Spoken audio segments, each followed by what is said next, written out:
எம்எல்ஏக்கள் தன்னுடைய பதவியை ராஜினாமா செய்திருக்கிறாங்க. அந்த அடிப்படையில 4 சட்டமன்ற தொகுதிகளுக்கு இடைத்தேர்தல் வருவதற்கான ஒரு சூழல் உருவாகி இருக்கிறது.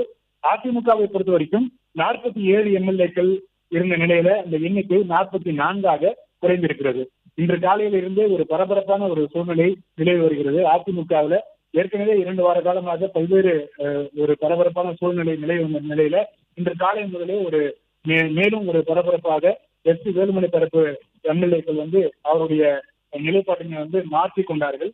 அவர்கள் எஸ். வேலுமணி தரப்பிலிருந்து எடப்பாடி பழனிசாமியினுடைய ஆதரவாளர்களாக தங்களை மாற்றிக்கொண்டார்கள். அந்த அடிப்படையில ஆற்காடு சட்டமன்ற உறுப்பினர் திரு சுகுமார், அதே போல பன்ருத்தி சட்டமன்ற உறுப்பினர் மோகன், அந்தியூர் சட்டமன்ற உறுப்பினர் ஹரிபாஸ்கர், சங்கரன்கோவில் சட்டமன்ற உறுப்பினர் திலீபன் மற்றும் காங்கேயம் சட்டமன்ற உறுப்பினர் NSN நடராஜன் ஆகிய 5 பேரும் எஸ். வேலுமணி ஆதரவாளர்களாக இருந்து வந்த நிலையில இன்று தினம் எடப்பாடி பழனிசாமியை சந்தித்து தங்களுடைய ஆதரவினை தெரிவித்திருக்கிறாங்க. அந்த அளவில் பார்க்கும்போது எடப்பாடி பழனிசாமியுடைய ஆதரவு எம்எல்ஏக்கள் 22 25ஆக அதிகரித்து இருந்தது. அதே நேரத்தில் எஸ். வேலுமணியினுடைய ஆதரவு எம்எல்ஏக்கள் 25 20ஆக குறைந்திருக்கிறது. இந்த சூழ்நிலையில் தான் இந்த 3 எம்எல்ஏக்கள் ராஜினாமா செய்திருக்கக்கூடிய ஒரு செய்தியும் தற்போது வந்திருக்கிறது. இந்த 3 பேர் தன்னுடைய ராஜினாமா கடிதத்தை சட்டப்பேரவை சபாநாயகர் திரு JCD பிரபாகரை நேரில் சந்தித்து தன்னுடைய ராஜினாமா கடிதத்தை வழங்கியிருக்கிறாங்க.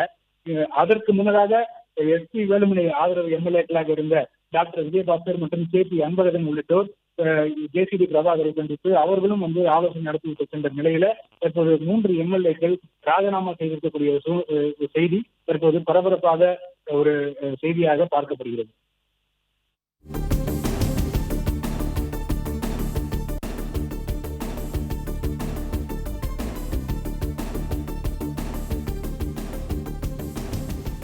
வேலுமணி தரப்பிற்கு ஆதரவாக இருந்த எம்எல்ஏக்கள் 3 பேர் ராஜினாமா செய்திருக்கின்றனர். கூடுதல் விவரங்களை செய்தியாளர் பிரகாஷ்.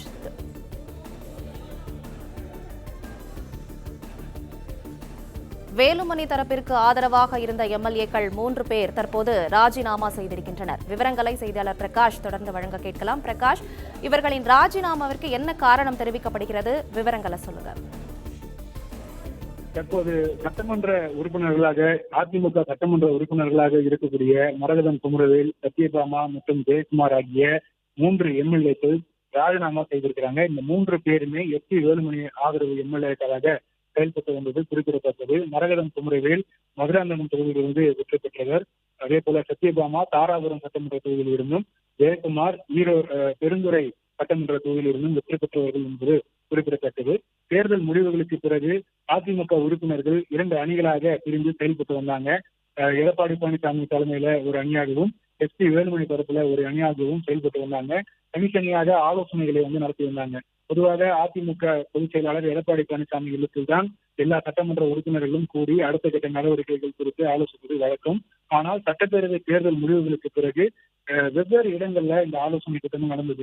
பசுமை வழிச்சாலையில ஒரு ஆலோசனை கூட்டம் நடந்தது. எடப்பாடி பழனிசாமி இல்லத்துல சில எம்எல்ஏக்கள் ஒன்று கூடி ஆலோசனை நடத்தி வந்த நிலையில சென்னை MRC நகர்ல CV சண்முகம் அவருடைய அலுவலகத்துல சட்டமன்ற உறுப்பினர்கள் ஒரு குழுவாக கூடி ஆலோசனை நடத்தி வந்தார்கள்.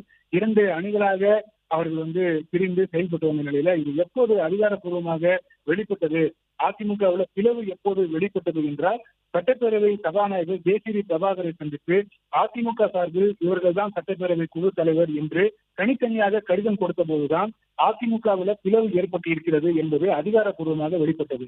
அதிமுக பொதுச் செயலாளர் எடப்பாடி பழனிசாமி தரப்புல ஒரு கடிதம் JCD பிரபாகர் அவர்களுக்கு வழங்கப்பட்டது. சட்டப்பேரவை குழு தலைவராக எடப்பாடி பழனிசாமியும் கொறடாவாக அக்ரி கிருஷ்ணமூர்த்தியும் செயல்படுவார்கள் என்று அந்த கடிதமானது கொடுக்கப்பட்டது.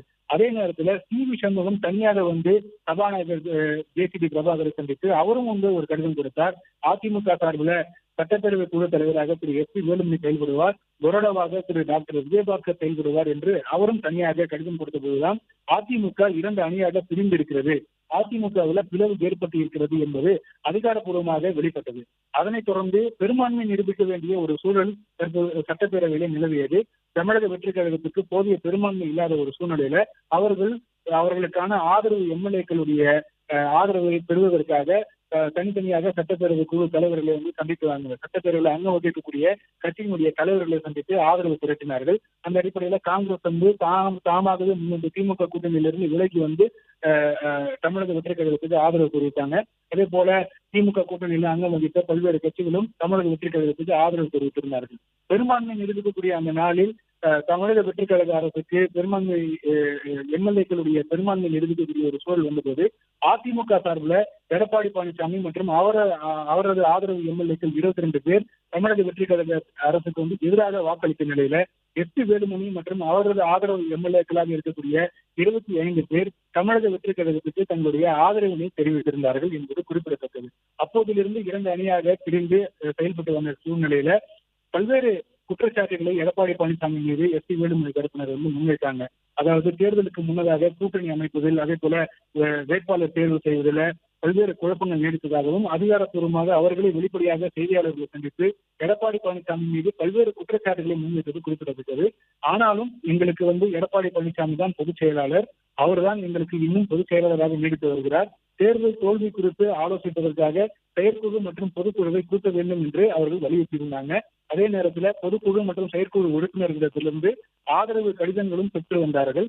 ஓரிரு நாட்கள்ல எடப்பாடி பழனிசாமியை சந்தித்து பொதுக்குழுவை கூட்ட வேண்டும் என்று தாங்கள் வலியுறுத்த இருப்பதாகவும் தங்களுடைய பேட்டிகள்ல வேலுமணி தரப்பு எம்எல்ஏக்கள் அவ்வப்போது தெரிவித்திருந்த நிலையில அவ்வப்போது இந்த ஆலோசனை கூட்டங்கள் நடந்து வந்த நிலையில இன்று காலையிலிருந்தே அதிமுகவில் ஒரு பரபரப்பான செய்திகள் வந்த வண்ணம் இருந்தன. எடப்பாடி பழனிசாமியை சந்தித்து பல்வேறு எம்எல்ஏக்கள் தங்களுடைய ஆதரவுகளை தெரிவித்து வருகிறார்கள்.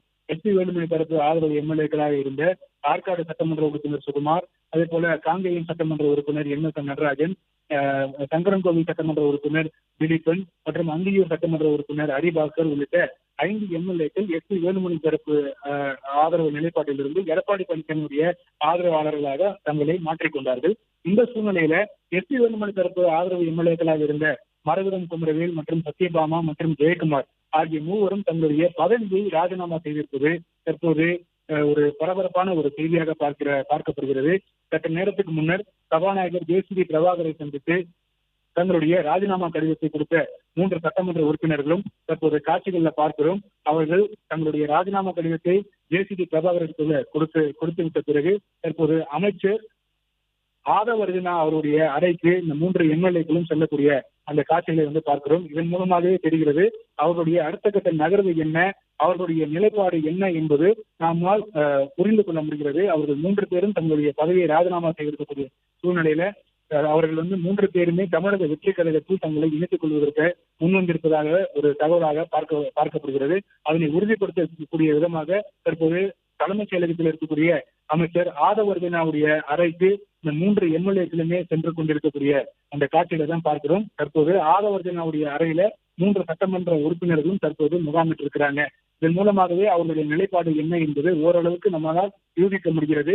3 எம்எல்ஏக்களுமே தங்களுடைய எம்எல்ஏ பதவியை ராஜினாமா செய்த பிறகு தற்போது இன்னும் அதிகாரப்பூர்வமாக தமிழக வெற்றி கழகத்தில் தங்களை இணைத்துக் கொள்வதற்காக முடிவெடுத்திருப்பதாகவே நாம் பார்க்கிறோம். தற்போது ஆதவர்ஜனா 3 எம்எல்ஏக்களுமே பொன்னாடை போற்றி அவர்களை வரவேற்கக்கூடிய காட்சிகளை பார்க்கிறோம். மரகதம் குமரவேலுக்கு பொன்னாடை போற்றி வரவேற்று இருக்கிறார். அதே போல தாராபுரம் சத்யபாமா அவர்களுக்கு பொன்னாடை போற்றி வரவேற்று இருக்கிறார். தற்போது ஜெயக்குமார், பெருந்துறை ஜெயக்குமார் சட்டமன்ற உறுப்பினர் ஜெயக்குமாருக்கு பொன்னாடை போற்றி ஆதவர்ஜனா வரவேற்றிருக்கக்கூடிய காட்சிகளை பார்க்கிறோம். இந்த 3 பேருமே எதனால் தங்களுடைய பதவியை ராஜினாமா செய்திருக்கிறார்கள் என்பதற்கான விடை தற்போது கிடைக்கப்பட்டிருக்கிறது. அவருடைய எம்எல்ஏ பதவியை ராஜினாமா செய்துவிட்டு நேராக தலைமைச் செயலகத்துல ஆதவர்ஜனா தமிழக வெற்றி கழக அரசில் முக்கிய அமைச்சராக இருக்கக்கூடிய ஆதவர்ஜனாவுடைய அலுவலகத்திற்கு நேராக சென்றிருக்கிறார்கள். அவர்களுடைய நிலைப்பாடு இதுதான் என்பதை சமிகையாக நமக்கு வெளிப்படுத்தி இருக்கிறாங்க. ஆதவர்ஜனாவுடைய அறைக்கு 3 எம்எல்ஏக்களுமே சென்றிருக்கக்கூடிய அந்த காட்சிகளை தான் பார்க்கிறோம். 3 பேருமே விரைவில் தங்களை தமிழக வெற்றி கழகத்தில் அதிகாரப்பூர்வமாக இணைத்துக் கொள்ள இருக்கிறாங்க. ஒருவேளை இடைத்தேர்தல் வருகின்ற போது அந்த தொகுதிகளில் மீண்டும் இவர்களே போட்டியிட்டு வெற்றி பெறுவதற்கான முயற்சியை எடுப்பார்கள் என்றுதான் நம்மால் புரிந்து கொள்ள முடிகிறது. 3 எம்எல்ஏக்களுமே அதிமுக சார்பில் மதுராந்தகம் தொகுதியிலிருந்து வெற்றி பெற்றவர் மரகதம் குமரவேல், பெருந்துறை தொகுதியிலிருந்து வெற்றி பெற்றவர் திரு ஜெயக்குமார், அதே போல தாராபுரம் சட்டமன்ற தொகுதியிலிருந்து வெற்றி பெற்றவர் திருமதி சத்யபாமா. இந்த 3 பேருமே வேலுமணி ஆதரவு எம்எல்ஏக்களாக செயல்பட்டு வந்த நிலையில தற்போது அவர்களுடைய சட்டமன்ற உறுப்பினர் பதவியை ராஜினாமா செய்துவிட்டு ராஜினாமா செய்த கையோடு தலைமைச் செயலகத்துல முதல் மாடியில் இருக்கக்கூடிய அமைச்சர் ஆதவர்ஜனாவுடைய அலுவலகத்துக்கு சென்றிருக்கிறாங்க. 3 பேரையுமே அவர் ஆதவர்ஜனா பொன்னாடை போற்றி வரவேற்றிருக்கக்கூடிய அந்த காட்சிகளை தான் பார்க்கிறோம். பிளே ஸ்டோர் மற்றும் ஆப் ஸ்டோரில் இருந்து பாலிமர் செயலியை QR கோடு மூலம் பதிவிறக்கம் செய்யுங்கள். செய்திகளை உடனுக்குடன் பெறுங்கள்.